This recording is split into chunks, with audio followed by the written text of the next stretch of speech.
Joyland, la revolución del podcast presenta. Good boy. El mundo cambia, ya lo están ustedes viendo en estos podcasts, pero si cambia de una manera especialmente significativa y radical, es en la energía, porque la energía es la que nos mueve en todos los sentidos. Y por tanto, cualquier cambio en la energía va a afectar significativamente a todos los órdenes de nuestra vida. A nuestros hogares, a nuestro transporte, por supuesto, a nuestras comunicaciones, a nuestro ocio, a nuestro negocio. Así que más vale que empecemos a pensar qué va a ser de nosotros. Por ejemplo, ¿nunca más el petróleo para nuestros coches? ¿Nos olvidamos ya de eso? ¿Nunca más las calderas de butano, de propano, de gasoil? ¿Todo eso cambia? Es decir, nuestra vida, ¿cuánto va a cambiar? El cambio en 100 palabras, un podcast de Fernando Jáuregui. Te vamos a contar todos los cambios que están transformando tu vida. Dentro de pocos años no os vais a reconocer ni tú ni la madre que te parió. Nos tenemos un especialista que sabe mucho de esto, porque es el director de Innovación y Sostenibilidad de Iberdrola, nada menos, Agustín Delgado. Don Agustín, ¿tiramos ya el coche de petróleo? Pues yo creo que... ¿Todo lo del petróleo? Todo lo del petróleo va a desaparecer. No digo que vaya a desaparecer mañana, ni siquiera va a desaparecer en 10 años, pero va a comenzar una desaparición progresiva, cada vez más acelerada, y nos llevará durante un periodo no muy largo de tiempo a que muchas de las sociedades en las que se utiliza el coche pues irán cambiando de forma significativa a otras formas de movilidad, sobre todo eléctrica. Coche eléctrico. Coche eléctrico. Y sin conductor, además.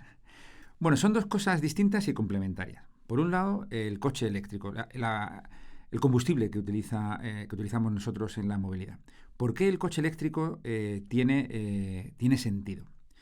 Bueno, durante mucho tiempo ha sido muy difícil almacenar la energía eléctrica. Por lo tanto, era muy difícil tener un coche eléctrico para tener autonomías suficientes como las que estábamos acostumbrados. El caso es que se ha producido una revolución tecnológica que normalmente, como tú has dicho, la tecnología está en el germen de muchos de los cambios que suceden, y esa revolución tecnológica a la que me refería es el de las baterías de ion litio. Todo empezó con los ordenadores portátiles y los teléfonos. Queríamos tener mejores teléfonos con más autonomía y se empezó a investigar y a poner mucho dinero en las baterías de ion litio. Y esto lo que ha hecho ha sido que mejoren de tal manera que han dado el salto hacia otra aplicación, que era el coche eléctrico, donde si las antiguas baterías de plomo no podían darte la autonomía suficiente, las baterías de ion litio sí pueden dártela. Por lo tanto, ya tenemos en nuestra vida coches eléctricos con autonomía suficiente, y el único problema que nos podemos encontrar hoy en día es el de su coste. ¿Qué es lo que pasa? Que como con todas las tecnologías, cuando una tecnología se desarrolla mucho y empieza a producirse... Se abarata. Exactamente. Mucho, se abarata mucho. Comprarse un coche eléctrico ahora está casi a la altura de alguien tan pobre como yo, casi. Bueno, lo que sí que es cierto es que nosotros pensamos que en menos de 5 años, en 5 años, será más barato tener un coche eléctrico que tener un coche de combustión interna. ¿Te acuerdas cuando la gente compraba un coche de gasoil, que era un poco más caro, pero el gasoil era más barato? Sí. Pues eso va a suceder en 5 años aproximadamente. Evidentemente. Pero no solo eso, es que son muchos los cambios en nuestra vida cotidiana. En la calefacción, por ejemplo. Ya el propano, todos los gases, el gasoil, el butano, todo esto va a dejar de existir, ¿no? Vamos a emplear unas energías alternativas en las cuales, por cierto, usted está muy involucrado, ¿no? Sí, yo creo que todo parte de una premisa, y es que, vamos a ir cambiando de vector energético. Esto ha sido una tendencia normal en la historia de la humanidad. Empezamos con vectores energéticos como era la tracción de los animales, el combustible, la madera, luego empezamos a utilizar el viento para los barcos, y luego nos pasamos al carbón. Y después, y eso fue en la Revolución Industrial, y después del carbón pues nos pasamos al petróleo, y luego pues hemos empezado a hacer electricidad y también gas natural. Y ahora la siguiente revolución, el siguiente nuevo vector energético es las energías renovables. Y son principalmente, pues yo diría, 3. que son el sol, el agua y el viento, que tienen la característica de que están muy bien distribuidas por toda la Tierra. Por lo tanto, digamos, dejamos de tener oligopolios y empezamos a tener una energía muy distribuida. Lo que nos pasaba era que, de nuevo, la tecnología era muy cara. Cuando se desarrollaron los primeros paneles fotovoltaicos para las naves Apolo, etcétera, para los astronautas, pues eran muy caros. Pero han bajado tanto de precio que hoy en día la energía solar es la fuente de energía eléctrica más barata que tenemos. O sea, el futuro es el sol. Y el viento. ¿Por qué? Viento. Sí, porque el sol es la energía solar, es la energía eléctrica más barata en la mayor parte del mundo, y el viento es la segunda energía eléctrica más barata en la mayor parte del mundo. Por lo tanto, esos dos vectores energéticos se están desarrollando y desplegando de una forma muy intensa en muchos sitios. Y podemos esperar que en el 2030 ya el 50% de la energía eléctrica del mundo sea agua, sol y viento. En España, el 80%. O sea que lo que nos vamos a encontrar, a ver, es que nos vamos a tener que instalar paneles solares, ¿no? En nuestra casa. Yo voy a tener que instalar paneles solares. A mí ya me ha venido el ayuntamiento a decir que instale paneles solares. O encontraremos nuestros paisajes llenos de esos horribles especie de molinos de viento que yo creo que estropean bastante el paisaje. ¿Esto es el futuro?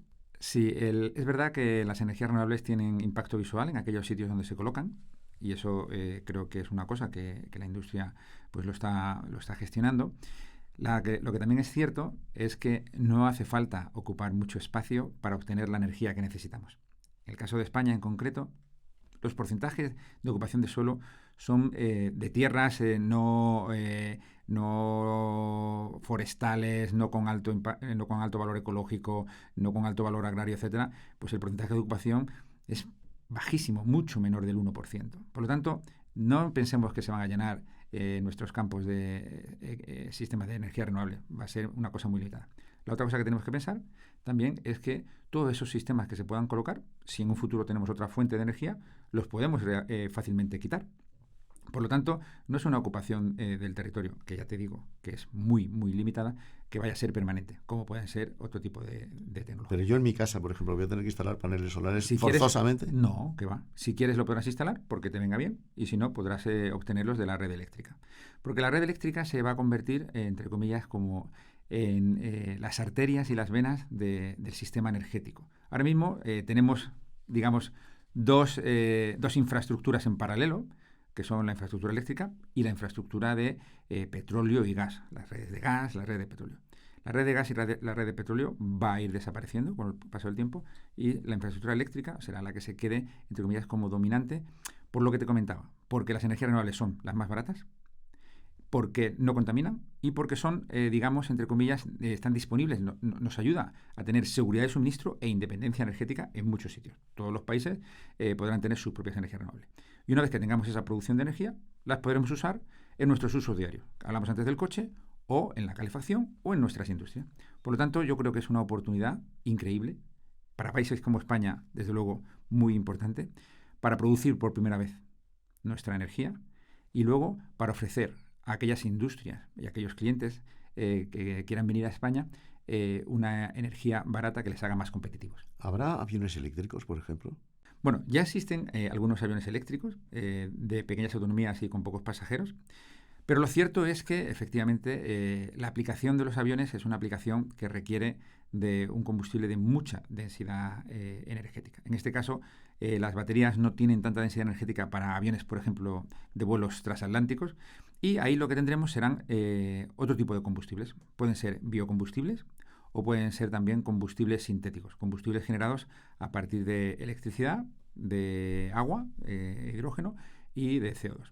Por lo tanto, esas son aplicaciones, pero lo que me gusta decir es que esas aplicaciones que vendrán en el futuro no significan que las aplicaciones que tenemos en el presente, como hablábamos antes del vehículo eléctrico o la calefacción con bombas de calor, etcétera, no se desarrollen. Tenemos que desplegar esas aplicaciones del presente y pensar en las del futuro, por supuesto. ¿Y en la energía nuclear sí o no? Mira que llevamos años discutiendo eso. Antes los progres decíamos que de energía nuclear nada, que eso contaminaba mucho. Ahora resulta que es todo lo contrario, por lo visto. ¿Qué hacemos? Bueno, es cierto que la energía nuclear no produce emisiones de CO2, y eso pues está ayudando a muchos países, digamos, a mantener sus emisiones de CO2 controladas. Lo que también es cierto es que desde el punto de vista ya competitivo del coste de la energía eléctrica producida por las nuevas centrales nucleares o las nuevas renovables ganan. De tal forma que en los sistemas, digamos, en los cuales queramos pensar, necesito aumentar capacidad, construyo una central nuclear nueva o construyo renovables, yo creo que claramente la respuesta es construir más renovables. Lo que no significa que en algunos países, como Corea o algunos otros sitios, sigan apostando por la energía nuclear de nueva construcción. Bueno, aquí tenemos una polémica también. Aquí en España tenemos nuestra polémica con la energía nuclear, ¿no? Bueno, en realidad yo creo que no es tanto polémica como cuál es el momento adecuado. Nuestra flota nuclear ya existe. En ningún caso se plantea construir nuevas centrales nucleares. Y aquí es un poco un caso más de táctica que de estrategia. Es decir, cuándo es el momento adecuado de cerrar las centrales nucleares. Ese momento, que ahí es donde puede estar la polémica, dependerá de cómo de rápido seamos capaces de desplegar nuestras energías renovables. Pero yo creo que es un tema más de táctica que de estrategia. Creo que el futuro en España, en 20 años, por ejemplo, es un futuro claramente renovable. ¿A qué se dedica ahora mismo un departamento de innovación, tecnología, investigación dentro de una multinacional tan importante como la suya y que usted dirige, por cierto? ¿A qué se dedica? ¿Qué están haciendo? ¿En qué terreno están investigando ahora mismo? ¿Con qué nos van a sorprender? Pues es verdad que durante mucho tiempo nos dedicamos mucho a reducir los costes de la electricidad producida con las energías renovables, a asegurar la calidad del suministro y, digamos, seguimos haciendo eso. Pero, digamos, una vez alcanzado ese punto en el cual las energías renovables son más baratas, como comentaba antes, pues empezamos a mirar hacia, bueno, ya que sabemos que las energías renovables son más baratas y que el mix energético en España se va a producir principalmente con renovables, ¿cómo hacemos para llevar esa energía a los usos finales? Recordemos que el 80% del uso final de la energía que ahora tenemos hoy en día viene de combustibles fósiles. Por lo tanto, podemos descarbonizar nuestra energía eléctrica, que si la gente seguimos consumiendo combustibles fósiles en nuestros usos finales, en el coche, en la calefacción, en la industria, pues habremos hecho poco. Entonces estamos empezando a desarrollar tecnologías que tengan que ver con, facilitar el uso de esa electricidad renovable en muchos usos finales. Y ahí tenemos varias cosas. En la movilidad, que hablábamos antes, solo el 1% de la movilidad es electricidad, trenes y metros principalmente. ¿Qué pasa con el 99% restante? Pues estamos empezando a desplegar toda una red de puntos de recargas para coches y estamos empezando a desplegar también puntos de recarga para camiones. Nosotros pensamos que es un tema de infraestructura, es un tema de mejorar, digamos, el tiempo de recarga de los coches, para que en el tiempo en que tardas en tomarte un café, en 15 minutos, puedas recargar 400 kilómetros de autonomía de tu coche. Por lo tanto, parece razonable que cada 400 kilómetros te pares a tomar un café, esperes 15 minutos en la gasolinera y recargues otros 400 kilómetros. Que ya no se llamarán gasolineras, se llamarán electrolineras, ¿o cómo se llamará eso? Bueno, pues se llaman electrolineras, pero se llaman hoteles, se llaman restaurantes, se llaman... lo bueno que tiene esto es que hay un enchufe en muchísimos sitios, no como ahora que solamente tienes que ir a una gasolinera. Hay muchísimos, ahí se llaman centros comerciales. Así que vamos a tener, digamos, una disponibilidad de sitios donde recargar nuestros coches que va a ser muy, muy amplia. ¿Vale? Pero también estamos pensando en qué pasa con los camiones. Para los camiones necesitamos puntos de recarga que son a veces 5 veces más grandes que los de los coches, de 1 megavatio. Pues estamos ya trabajando con operadores logísticos para, empezar a desarrollar toda esa industria, esa tecnología para los camiones, que ya estamos empezando a hacer, por ejemplo, en el corredor del Mediterráneo con algunas operadores. Pero luego llegamos a la industria, ¿no? ¿Y cómo podemos ayudarles a la industria a descarbonizar sus procesos? Y cuando hablamos de industria, siempre pensamos la industria, el acero, pero hay mucha industria. Por ejemplo, la industria agroalimentaria. Ya puede descarbonizarse a costes competitivos. La industria del papel, la industria del textil, la industria química hasta 400 grados. Estamos investigando en cómo almacenar energía, en este caso no eléctrica, sino energía de calor. Porque muchas industrias lo que utilizan es vapor. Por lo tanto, si somos capaces de almacenar el calor, podemos utilizar las renovables, que son muchas veces poco gestionables, podemos utilizarlas para la industria en un proceso de 24 horas. El otro día leí una cosa. La inteligencia artificial la aplicación de la inteligencia artificial masiva puede dejar sin agua a muchas comunidades, porque, claro, se necesitan ordenadores súper potentes que tienen un consumo de agua muy grande. Y esto, por lo visto, me han dicho que es un problema que está ya sintiéndose en todo el área de Silicon Valley. Bueno, es cierto que de estas nuevas industrias que van apareciendo, la industria de los datos es una industria que, digamos, va tomando más relevancia a la hora del consumo de energía. Ahora mismo aproximadamente el consumo de energía debido a los datos debe estar entre el 5% mundial. Por lo tanto, ese es el orden de magnitud del que podemos ver, ¿no?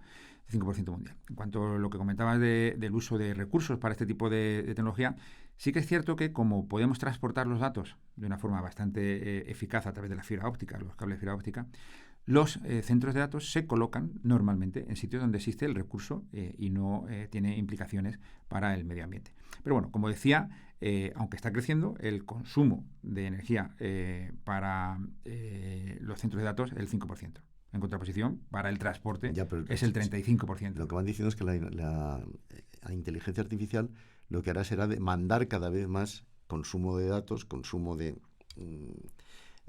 información, y necesitarán de unos ordenadores cada vez más potentes, mayores, y que tendrán mayor consumo. Y entonces, insisto, hay ya dificultades en el consumo de agua en determinadas zonas que, pues, Silicon Valley, por ejemplo. Que sí, yo soy de la opinión de que, como te decía, como esos centros de datos se pueden colocar en aquellos sitios, digamos, más idóneos, no se pondrán en sitios donde haya problemas. Ahora en Silicon Valley puede haber algún problema, pero en general no hay un problema asociado a suministro de energía para esos centros de datos. Como te decía, el consumo es limitado y hay otras fuentes que consumen mucho más, como son los vehículos, que son el 35%, o la industria general, que es el 35% del consumo energético mundial.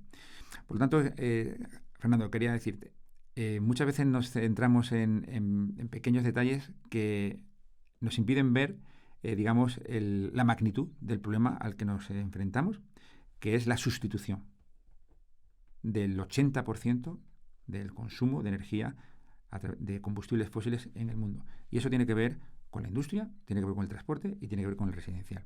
Luego también nos encontramos, digamos, a una oposición, a veces normal, de, digamos, los actores del sistema energético tradicional. Es normal que los que, digamos, ahora mismo suministran ese 80% de la energía, digamos, sientan reparos o temor. Esto es el fin de muchas potencias petrolíferas, es el fin. Y de compañías también. Y yo entiendo entonces que se hable de conceptos como hagamos la transición más despacio, con más cuidado, pero en realidad no hay por qué hacerla más despacio ni con más cuidado. Ni siquiera está ni en nuestra mano ni en su mano. Los cambios cuando se producen, lo vimos con la telefonía móvil y lo hemos visto con muchas cosas, cuando se producen, digamos, adquieren una velocidad que depende del sentido que tengan. Y yo creo que esta transición energética que estamos hablando tiene mucho sentido. Yo he dicho que el gran cambio es el climático. Ese es el gran cambio. Porque al final la energía, todo lo que estamos haciendo es para detener el deterioro del medio ambiente del planeta, más o menos, ¿no? Pues estoy de acuerdo contigo solamente en parte, porque lo que estamos haciendo también, y lo comentaba antes, significa una mayor democratización de los recursos energéticos entre todos los países, y eso redunda en seguridad de suministro. Creo que eso es muy importante. Y también redunda en una, entre comillas, mejor y mayor competitividad de los productos energéticos. Podemos pensar que el petróleo o el gas son commodities, son vectores energéticos que son baratos. Pero la historia nos dice que son baratos durante un tiempo, pero cuando hay una crisis se vuelven muy caros. Y lo hemos vivido recientemente. ¿Qué es lo que, por ejemplo, en España ha mantenido de alguna forma los precios de la electricidad más contenidos que en otros sitios? Que teníamos una gran instalación de renovables. Y en 10 años, si vuelve a suceder otra crisis, los precios de la electricidad en España, como habremos instalado más renovables, digamos, serán mucho más contenidos. Por lo tanto, las motivaciones de la transición energética son 3. Y yo diría que son, como tú has apuntado, el cambio climático, por supuesto, y los temas medioambientales, no los olvidemos, la seguridad de suministro para todos los países, y tercero, la competitividad de los productos energéticos, que van a ser mucho más estables, puesto que el sol y el agua y el viento no van a depender de las veleidades políticas o de crisis geopolíticas que podamos tener. Somos optimistas. Yo soy muy optimista. Lo único que quizá me preocupa más es que no estamos yendo lo suficientemente rápido. Estamos yendo muy rápido, pero a mí me gustaría ir más rápido. Y por eso, en nuestro trabajo en la Dirección de Innovación en Iberdrola es poner a disposición de los clientes finales las tecnologías que les van a ayudar a hacer ese cambio de una forma muy competitiva. Bueno, no nos ha dado tiempo a hablar lo suficiente del cambio climático y el deterioro medioambiental, pero en fin, es algo de lo que nos ocuparemos en otro podcast, porque esto ya ha dado para mucho. Muchísimas gracias, don Agustín. Gracias, ha sido un Fernando, placer. igualmente. Hoy contamos con un auténtico experto en cuestiones climáticas, en medio ambiente, que es Gonzalo Sáenz de Miera, que es el director del Centro Climático y de Alianzas de Iberdrola. Y además es el presidente del Grupo Español de Crecimiento Verde, que es un grupo en el que están integrados grandes empresas que de alguna manera están concernidas y preocupadas por el futuro medioambiental del planeta y de España, que es por lo visto uno de los países más amenazados por el cambio climático y por ese riesgo de desertificación. ¿No es verdad, don Gonzalo? Pues así es. Buenos días, Buenos días. Fernando. ¿Qué tal? Sí, efectivamente, lo que estamos viendo es que el cambio climático se está acelerando y los impactos son cada vez más evidentes. Yo creo que los vemos todos en términos de sequías, hablabas de España, ¿no? De tormentas, de inundaciones, de incendios, y lo que nos dicen los científicos es que va a ir mucho más allá, que va a ser más importante a futuro. Y España, como decías, es uno de los países, el área mediterránea, uno de los países más afectados por el cambio climático. Cuando se habla de incremento de la temperatura, de 2 grados, eso es a nivel global, pero hay áreas como el Mediterráneo que ese 2 grados se traduce en 3 o 3,5 grados. Sí, es verdad que el verano pasado, por lo menos en España, creo que fue en toda Europa, fue el más caluroso que se recuerda, de que existe en todos los registros. ¿Eso es verdad? Efectivamente. Los últimos 10, los 7 últimos años han sido 7 de los 10 más calurosos desde que hay registros. O sea, yo creo, Fernando, que hablabas de descreimiento, yo creo que ya no hay ninguna universidad. Era la reina Leticia la que hablaba de descreimiento. Sí, pero me parece una reflexión muy, muy interesante. Hablaba de cierto descreimiento en parte de la sociedad. Y es verdad, yo no sé por qué, pero hay en determinadas áreas de la sociedad, quizás en más conservadores, que se tiende a tener dudas sobre el cambio climático. En cambio, todos los científicos del mundo, todas las universidades del mundo, todos los centros de investigación del mundo, no hay ningún centro de investigación, Fernando, ninguna universidad que cuestione que el cambio climático está aquí y que se está acelerando. Eso yo creo que es muy, muy importante. Fíjate, hubo un caso muy conocido que ExxonMobil en los 70 sacó un informe que ahora se ha descubierto que tenían un equipo de científicos que de hecho estaba liderado por un premio Nobel de Física. Y en los 70 dijeron, no, el cambio climático se va a acelerar, va a tener unos impactos en la economía, pues se está cumpliendo a rajatabla. Ese informe, por supuesto, se decidió, la dirección de ExxonMobil decidió guardarlo en un cajón. Pero esto, desgraciadamente, es una realidad. Y el objetivo este del 1,5 que se puso en el Acuerdo de París, de no superar 1,5 a finales de siglo, todavía se puede conseguir, pero cada vez es más difícil, cada vez es más complicado. La pregunta es, ¿hacia dónde vamos? ¿De verdad corremos el riesgo de una desertificación real a corto plazo? ¿Cuánto es ese plazo? ¿Y qué hacemos? ¿Qué podemos Pues hacer fíjate, nosotros, los individuos? sí, No Iberdrola, los individuos. Todos, los periodistas, los medios de comunicación, las empresas, los ciudadanos, las universidades. Bueno, primero, ¿existe ese riesgo? Sí, nos lo están diciendo los científicos. Y ya te digo que nos están diciendo que esto se está acelerando. Y los efectos, o sea, al final, dices, es que hablas del desarrollo sostenible. Dice, ¿vamos hacia un escenario sostenible? No. O sea, como nos mantengamos con las pautas actuales de consumo y sobre todo con las pautas energéticas, vamos a un escenario que no va a permitir mantener la sociedad tal y como la conocemos. Vamos a un escenario mucho más complejo desde el punto de vista físico, desde el punto de vista de los efectos del cambio climático, con importantes efectos ambientales sociales y económicos. O sea, todo esto que hablábamos, las tormentas, las sequías, tiene un impacto en la economía. Fíjate en el caso de España, ¿no? Lo que es la agricultura, ¿no? Lo que es, o sea, la dependencia de nuestra economía del agua es tremenda. Bueno, pues vamos a un escenario mucho más complejo. Lo bueno es que podemos evitar este escenario. Y eso es lo que se habla en las cumbres de cambio climático y lo que están haciendo ahora, intentando hacer todos los países. ¿Y qué hay que hacer?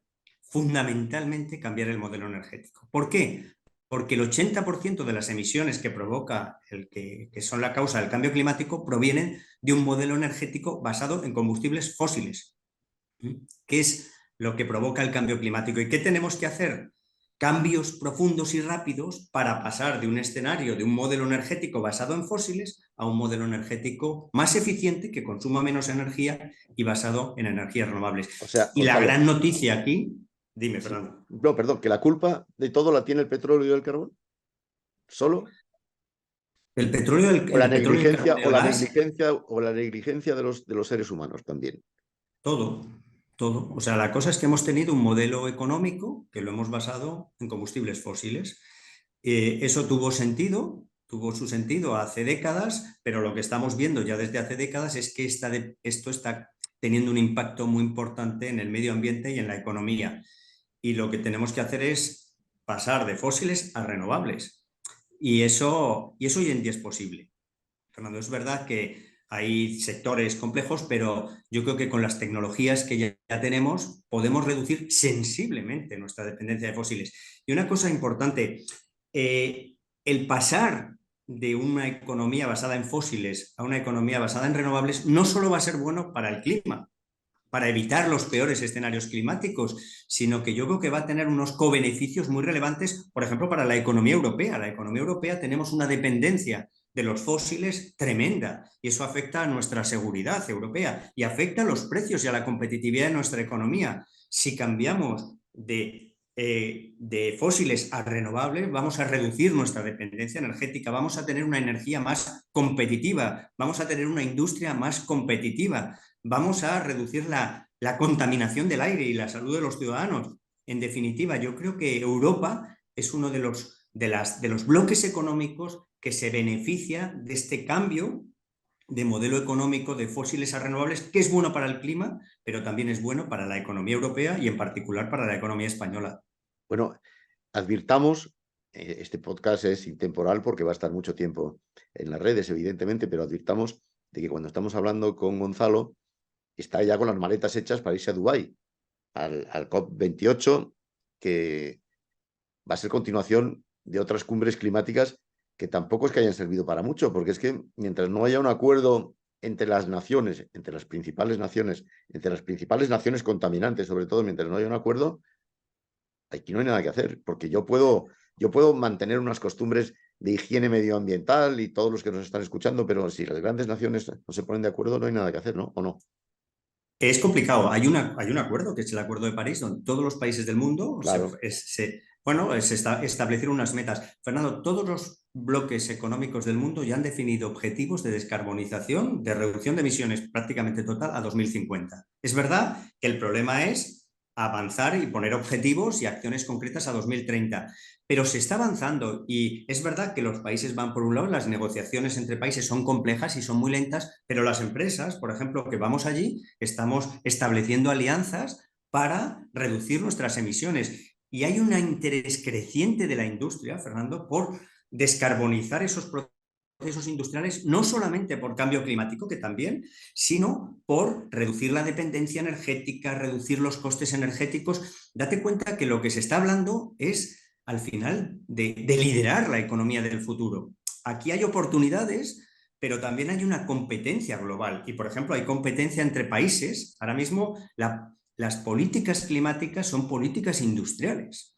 Europa se quiere traer a la industria verde. El European Green Deal es eso, es una estrategia de crecimiento basada en renovables para atraer la industria. Estados Unidos ha reaccionado con el IRA, con el IRA, y es lo que quiere es traerse la industria verde a Estados Unidos. China lo que quiere es la industria verde. En definitiva, la economía verde no es ideología, es la voluntad de liderar la economía del futuro. Y es verdad, Fernando, respondiendo a tu pregunta, que es complejo, pero también es verdad que se está avanzando y Europa, por ejemplo, está mostrando que es posible crecer y reducir las emisiones. China está liderando ahora mismo.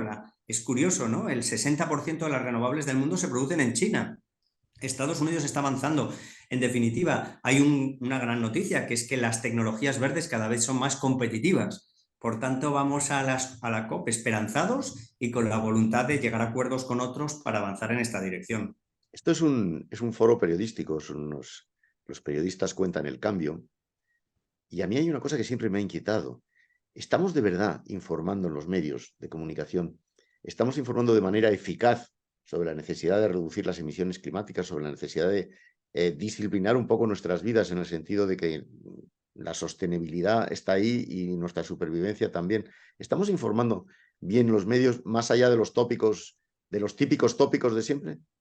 Yo creo que todos, Fernando, tenemos que hacer las cosas un poco mejor. Las empresas, por ejemplo, en términos de empresas, las empresas tenemos que hacer esta transición energética, pero que también sea bueno para la gente, para las comunidades locales, para el medio ambiente, para el paisaje. Las universidades tienen que sacar esos estudios, los medios de comunicación. Yo creo que podéis informar mucho más sobre las consecuencias del cambio climático, sobre la necesidad de demostrar que esto no es ideología, sobre las oportunidades de la lucha contra el cambio climático, porque al final una sociedad concienciada es esencial para avanzar en todo esto. Fíjate, yo no pido tanto que los cambios en los comportamientos de los ciudadanos. Yo creo que lo que transforma el comportamiento de los ciudadanos y las empresas son las políticas. Entonces, lo que hacen falta son políticas que muevan la economía y la sociedad en esta dirección. Y para eso hace falta una sociedad concienciada. Pero al final el político es el que tiene que liderar y tiene que aprobar estas políticas que digan, no, tenemos que ir en esta dirección. Y ahí hay políticas, por ejemplo, las ayudas económicas, el plan de recuperación, se deben mostrar a la economía hacia dónde tiene que moverse. O la política fiscal, una política fiscal, por ejemplo, que basada en el principio de quien contamina paga, pues es esencial. Si hay que poner nuevos impuestos que sean sobre cosas malas, como puede ser la contaminación. En definitiva, yo creo que todos, yo creo que el cambio que supone esto es de tal magnitud que no lo podemos hacer nadie solo, ni los medios de comunicación, ni las empresas, ni las universidades, sino que tenemos que trabajar todos juntos en alianzas. Claro, sé que es complicado, pero no hay otra vía. Es un cambio que no puede hacer nadie solo, pero lo tenemos que hacer todos. Y yo creo y urgente. O sea, ya esto poco a poco. No, hay que hacer cambios profundos y cambios rápidos. Ese es el tema, la urgencia. Me encanta ver gente tan concienciada y tan concernida por un tema que a mí personalmente me angustia. Bueno, pues nosotros hemos puesto nuestro granito de arena y seguiremos poniéndolo. Gonzalo, muchísimas gracias. Muchos éxitos. Creo que tienes una cantidad de reuniones ahí en el COP que vamos, desmesurada, más de 30, ¿no? Participas. Sí, la verdad es que vamos, por todo el mundo, pues todo el mundo va allí a tener reuniones, a hablar en foros, a organizar en foros para crear esas alianzas, esos puentes, ¿no? Para ver cómo podemos trabajar con las ONGs, con los gobiernos, con otras empresas para luchar contra el cambio climático. Pues nosotros vamos a estar muy atentos a lo que hagáis y a lo que hagas. Y muchísimas gracias. Un abrazo, mucha suerte, porque la suerte será la suerte de todos. El cambio en 100 palabras es una producción de Joyland. Dirección y guión, Fernando Jáuregui. Producción ejecutiva, Carmen Fernández de Blas y Hernán Zin. Dirección de producción, Ainhoa Martín. Locutado por Fernando Simón. Diseño de sonido, Alejandro Martín. Diseño gráfico, Juanjo Contreras. Edición de vídeo, María Ángeles Mercader. Dirección comercial, Alberto Rojas. Producción, Wowland, Fernando Pastini. Una idea original de Hernán Zin. Joyland, la revolución del podcast. Una empresa del grupo Wowland.